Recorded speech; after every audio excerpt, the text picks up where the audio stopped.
Frankie, I got to say, I wasn't sure if that was really you tweeting earlier today. You said, "How exciting! I'm on Ariel Helwani's show." Are you really that excited? Were you being facetious, sarcastic? I'm pretty pumped, man. I'm pretty pumped for you. Why are you so pumped? Hey, it's been a minute. It's been a minute since we chatted, so why not? Wow.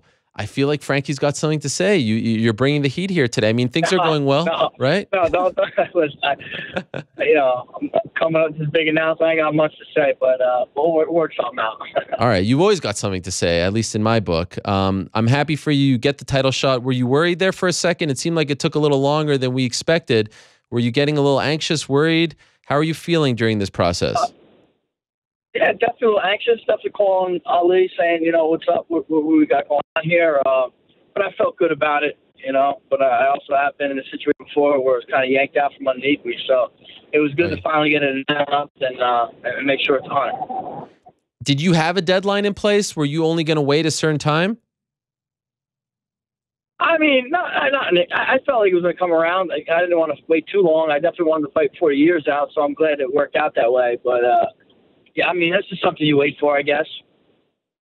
And so we're in this position where Max says he's been wanting this fight for quite some time. He said he wanted it last year at MSG. You ended up fighting Jeremy Stephens. Has he been on your radar as well, or only once he became the champion did you seriously think about, oh, I may fight this guy, he's a potential opponent? I knew he was going to be, down the line. We would have mixed it up. He's been on tear so long, and he's a young kid. Eventually, we're going to fight. If I'm at the top, he's at the top. Eventually, we're going to fight. How impressed have you been with what he's done, especially the win over Aldo back in June? Yeah, I think he's been looking great. Again, the fact that he's so young and he's improving so much, and he's a champion at a young age. He's got a long ways to go. So I'm impressed by him. What impresses you most, though, about his game? That he's growing. He's still growing. He came in young and he came in doing well right away. But through this 11-fight win streak, you see him still getting better, still improving. So that's probably what impressed me the most. At this point, do you feel like this is the last shot to get a belt? Are you viewing it that way? This is my last chance to become a champion again? I mean, yeah. I'm a realist, and it's not too many easier to come up, and this may be the last one. Never know what happens, but I'm trying to make this one a little special, I guess. So yeah, I'm approaching it like that. A little special meaning you just want to win the belt, right? Like nothing different than just getting the belt, becoming the two-weight world champion. You've been on the cusp of it before. I mean, guys like Uriah Faber have gone multiple, more than you, but there does seem to be a point where, okay, maybe they'll only go to you so many times. So is it good to use that mindset? Like, do you feel like that's extra motivation? This is my last chance to become a champion and go and run as champion? Yeah, I mean, definitely. Anytime you get a little extra motivation, you do it. And what's more motivating than a title? And to know the fact that this could be the last time I get a title shot. So the title itself is going to be more than enough motivation, but the fact that this opportunities don't really rise too much, and I had my share, so I got to make this one count. After the Aldo fight at 200, was there any part of you that thought I may never get a title shot again? No. I mean, I still felt like I was within the close, and it worked out that way. I knew Max won. I definitely had a shot too against Aldo after Aldo. I was pretty depressed after the UFC 200, but I tried keeping positive and just did what I did and stayed in the gym and got two solid wins in front of me, and here we are. I don't think I've ever even heard you say that word, depressed. Was it more than usual, and if so, why? It's just I hate losing. To lose to a guy for the second time. I wanted it so bad, I was depressed for a little bit, but not too long. I can't get held down that long, but I definitely was like in my backyard doing some drinking, shooting some arrows that last summer, just let it out. Shooting some arrows? How big is your backyard? I got like an acre, I guess. Wow. So make sure no one went over the fence. I won't get the neighbor's dog or anything. Oh my gosh. Wait, so you're drinking and shooting arrows at the same time? That seems a little suspect. No, Yeah, there was no kids involved. We're all right. Wow. Okay. Well, that's interesting. I'm always interested how people deal with the lows, and now we found out how Frankie Edgar deals with it. In a way, Frankie, is the best thing to happen to you as a featherweight the fact that Conor has left the division? I felt like you were kind of getting blocked there. The fact that he left and opened things up for Max to come in, was that almost a blessing to you? Even though it's not the money fight, so to speak, it does allow you to get back in there and fight for the belt. I guess you could look at that, or you could just say Aldo losing was probably the best thing for me. The fact that he's not the champion right now and gives me a chance to fight someone different. I don't know if that would have mattered if Conor was there. He would have been someone different for me to fight too. Okay. Yeah. Is that still something that you want, or are you over it at this point? Like, do you feel if you win the belt, you can bait him to come back? I don't think he'll ever come back to 45, but if it arises, if I could push for it, yeah. But I'm not even thinking of that right now. Obviously, the big one's Max right now. Okay. And so you like the fact that, you wanted it to be in New York. That's kind of what we were initially hearing that you were pushing for. The fact that it's East Coast, he's the guy from Hawaii coming over to a cold part. Is Detroit in December is miserable. Does that help you at all in your opinion, or does that stuff not really matter? I don't think that matters. I mean, it's been fighting for a long time, been fighting all over the country, and so I don't think it matters. No. But it's good to be on East Coast time. I mean, the only thing sucks is you flight a little late, but it's nice to have a long flight to get home and to get there. One thing that's come up this week, or last week, I should say, and I feel like you're one of the best people to talk to about this, is weight cutting and weight classes. And we saw with Kevin Lee how hard he had, how much trouble he had with cutting to 155, and he's been trying to push for 165. And it's brought up weight cutting, and I feel, and correct me if you feel otherwise, and I know that it's not a thing that you really had to deal with as far as getting down to, of course, not to 155, maybe to a degree 145, but even your coaches have said you could fight at 135. I feel like we're on the verge of something really bad happening in the UFC, and only until that happens will they change things. Will they add more weight classes? Will they try to help the fighters do things the right way? How do you feel about it? After doing it for so long, after being around the sport for so long, do you feel like there's an epidemic here? Do you feel like we're on the cusp of something really bad happening? I do. Wrestling seen it happen, I think, back in, what year was that? 97 or something like that, 96, 97, where, 3 wrestlers died in the college level, and they up the weight classes. And if you add more weight classes, I mean, I guess it could encourage people to cut less weight, but also might encourage someone to cut more weight. They'll say, I couldn't make 55, but I can make 65, and they were going 70. So I don't know. I think they're going to always look for a way to get an advantage, and cutting weight's going to be tough to really, try to get people to stop doing that. Maybe hydration tests. The only way in college, the best way we did hour weigh-ins. You weigh in an hour before you compete. But that's just not feasible, I think, in MMA. Why not? What about same-day weigh-ins, like Saturday morning weigh-ins? Yeah, I guess you could. It's just, you see people miss weight now. It's day before, it's a bad scramble. Imagine day of how bad that scramble is, So right. It's just tough. I don't think there's any easy answer, but some suggestions have to happen. Like you said, something probably will happen bad. You're seeing guys, end up in hospital for weight cuts, pretty frequently. Luckily, they're getting the help they need, and nothing too serious happens. Do you feel like once they took away the IVs, it made it harder to cut weight? For me, no. I don't. I used IV just because everyone was using it, and then when they stopped using it, I feel better without the IV. But again, really? I don't cut much weight, so. Yeah. I do. I felt better with the IVs. I didn't. It kind of felt bloated. Without the IV, I feel so much better.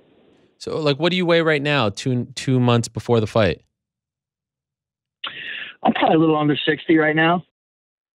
So some have mentioned year-round weigh-ins, and if you're over 10% of what you're fighting at, you should move up to another weight class, things like that. I kind of feel like that's very intrusive for the fighters. To ask you to weigh in year-round when you're not fighting seems like a big ask. How do you feel about that? Yeah, that's tough. What you said, 10% of your weight? Yeah. You fight at? Yeah, maybe a little more than that. 10%'s tough. 10% is 15 pounds, for me at least, right? Yeah. or even less. Yeah, I think that. I think 10% is a little too low. Maybe a little bit more. It'd be tough for guys to hold their diet all the way around. Some guys do get fat. You know what I mean? And some guys need the diet to make weight. Some guys do belong in lower weight classes, but there are some guys that cut way too much. It's almost, to me, I don't know. It's not the tough guy mentality. Cut a bunch of weight to be the bigger guy. I'd rather be the little guy fighting a bigger guy. Why is that? That's just, I did this sport to be the toughest, not to have the most advantages and win. I did it to just prove that I'm the best at fighting itself, not at everything else. Did you watch 216 on Saturday? I did. I did a little live chat too with Fight TV app. Pretty okay. Cool little thing. Got to watch the fights and interact with some of the fans. I was just wondering, given your background in wrestling, did you see the staph infection on Kevin Lee's chest? And if so, like, how serious of a staph? Like, did you notice it right away as well? And are you surprised that they let him fight? Yeah, I was surprised. That was a pretty gnarly one. When I fought BJ the first time, I had a staph infection, but it was pretty beginning stages. It got really bad once I got home from Abu Dhabi, but I had it. But mine was, on my leg, but much smaller than that. That was very big, so I'm surprised. And hats off to Kevin for fighting through that. Staph infection hurts very bad. Yeah, I mean, but also for Ferguson, I mean, it's pretty contagious, right? Like, shouldn't he be worried? Yeah, I mean, yeah, absolutely. A lot of stuff going around MMA matches, MRSA too, so that's even scarier. What does that feel like if he's punched in the chest? What does that feel like? And when I had staph in my leg, it felt like I had a knife wound in my leg. I mean, it hurts to even walk. So I mean, yeah, he did that stuff. It's tough that he was able to withstand that. Have you ever had it on your chest? No, never my chest. I had my arm and my legs a couple times. Okay. Wow. Yeah, I just can't believe that the doctors they completely missed it. Like, if everyone could see it on television, it's kind of crazy that they let him fight, and hopefully he's okay. Hopefully Tony Ferguson's okay. I wanted to ask you before I let you go, Frankie, I was at a birthday party last weekend with my kids, and someone came up to me and said, "Oh, I hear you cover MMA. Do you know Frankie Edgar?" And I said, "Of course I know Frankie Edgar. He's the man." They told me they live in Toms River, and a couple weeks ago they said that they were at the beach and they saw you there. And unfortunately, there was an accident where a woman drowned, and you jumped in and tried to save her.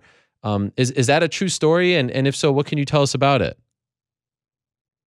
Yeah, this was, I believe, the weekend, like 23rd, 24th. It was a Sunday. It was beautiful out, probably 85, 90 degrees. And, we took the family to the beach. I figured, you don't usually get beach days like that in September. So I figured it'd be the last day.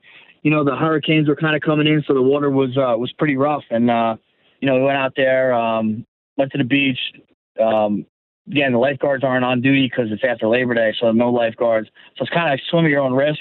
My kids were in the water up to their ankles. So I was like, all right, guys, that's it. You can't go out too far. I went for a little swim. I was out there for a little bit. Felt a little uneasy. I made sure I came in. Then later on, about to leave, I see my buddy playing by the water. My kids go down playing with his kids, and we're just sitting there kind of BSing. I see some guy, every kind of startling, looking towards the water. Take a look. I see some guy kind of with a surfboard struggling to get in. So this guy runs out. I'm like, oh, it looks like they're helping the surfer. Maybe he's tired or hurt himself. Then I noticed there was someone on the board with the other guy. So then me and my buddy run out. This was some woman. She was unconscious. We brought her up to the beach.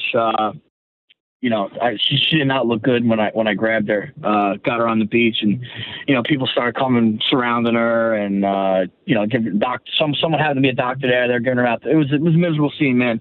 Doctor was there. Her boyfriend, I guess, was the guy that was brought her up. He was miserable, like slamming his head on the ground, crying, and she did not make it, unfortunately.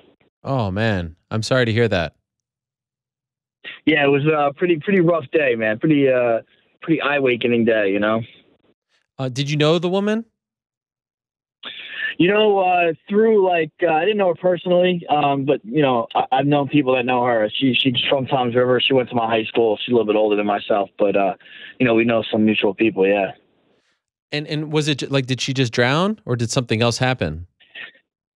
I really don't know the story, because there's a bunch of stories. They're saying that she's surfing and then she fell, hit her head, but I didn't see them surfing, so I thought she was swimming and just got sucked out with the undertow, riptide, or whatever you call it. Wow. And how? I mean, did you know right away that she had passed, or did you find out afterwards? Well, I found out after, but when I grabbed her, she did not look good, and then we put her, on the sand, and people were coming over. She just wasn't very responsive.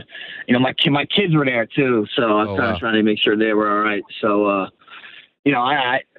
I didn't jump on and do any CPR. I've never done that really before, so thankfully someone much more qualified than me was there, but still didn't do the trick.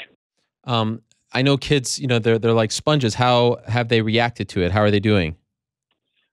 Luckily, they've been okay, because luckily when we pulled up on the beach, everybody surrounded her, so they kind of didn't say anything. And once I brought her up, I made sure they were kind of away from everything, because they asked about it. They asked what happened. I got to tell them the truth. She drowned. She didn't make it, and I was like, that's why you got to listen to us when we tell you not to go in the water when it's rough. You try to teach them a lesson at least. Right. And how have you handled it? Just being that close to, something like that happening, a tragedy. Yeah, it shook me up. It shook me up for a couple of days. I still think about it. It definitely got that image in my head at times. But makes you realize, it's a beautiful beach day. Anything can go wrong. You might as well, you gotta hug the ones that you love all the time. That's right. Well said. Obviously, when I heard that story, I was like, that sounds like something Frankie Edgar would do. But just wanted to see for sure. And I'm very sorry to hear that she didn't make it. But much respect to you for even trying and putting yourself out there to try to help out a stranger. Let's end on a positive note. The team has often talked to me about Zabit, who's looked so good in his MMA career, and then his UFC career. He pulls off a Showtime kick in like the first 15 seconds. Is there a point where we're like, do you have to get this belt before he gets to you? Because it looks like we truly do have something special here with Zabit. Mark Henry just glows whenever he speaks about him. Yeah, man, he's a human highlight reel, and he's fun to watch. He's fun to train with. Maybe not so fun to train with, but he's a great addition to the team, and we're happy to have him. He's unbelievable. Wow. Are you do you actively spar with him? Yeah, yes, I do. When he's here, and he's coming soon too. They believe he's fighting in China, so the week before me. So we'll be in training camp together. So it'll be perfect. Well, I wish you the best, Frankie. Always good to talk to you. And I was so happy to see how excited you were to come on. It really warmed my heart. That tweet was great. Thank you very much for the time. Congrats on getting the fight. And, of course, good luck December 2nd in Detroit. Looking forward to it. Looking forward to seeing you out there as well. Ariel, man, it was a pleasure talking to you, brother. Thank you. Thanks, my man. There he is, the answer, Frankie Edgar. Looking forward to that fight. What an amazing fight that is on December 2nd in Detroit, Michigan.